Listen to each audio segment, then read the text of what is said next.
Hi friends, welcome to Sailis world. ఈరోజైతే మనం కరివేపాకుతో కారపొడి చేసుకుందాం. భలే టేస్టీగా ఉంటుంది. చూసేయండి, వినేయండి, ట్రై చేసేయండి. ముందుగా పల్లీలను రోస్ట్ చేయాలి. అందులోనే మినపప్పును కూడా రోస్ట్ చేయాలి. ఇందులోనే ధనియాలు వేసి కూడా బాగా రోస్ట్ చేయాలి.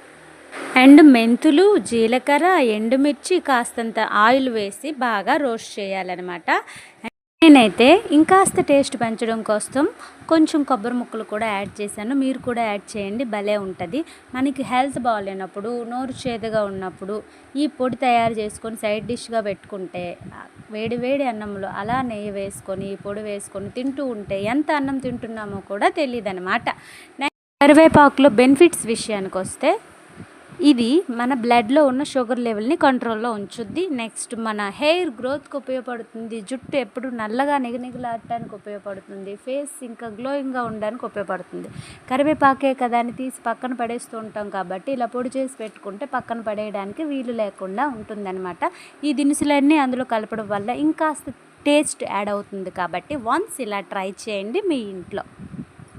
తయారు చేసుకున్న దినుసులన్నిటినీ ఫ్యాన్ కింద చల్లారబెట్టి మిక్సీ పట్టి ఎయిర్ కంటైనర్ బాక్స్లో స్టోర్ చేసుకోండి. కావలసినప్పుడల్లా ఇడ్లీలోకి, దోశలోకి, రైస్లోకి వేసుకుంటూ తింటూ ఉండండి అనమాట. నేనైతే భలే ఎంజాయ్ చేశాను. టేస్ట్ అయితే వేరే లెవెల్ ఉంది. మీరు కూడా ట్రై చేయండి. ఇంకా నేను మునగాకు పొడి కూడా చేశాను. సేమ్ ప్రాసెస్, కానీ అందులో నేను కొబ్బరి వేయలేదన్నమాట. Please subscribe Sailis world.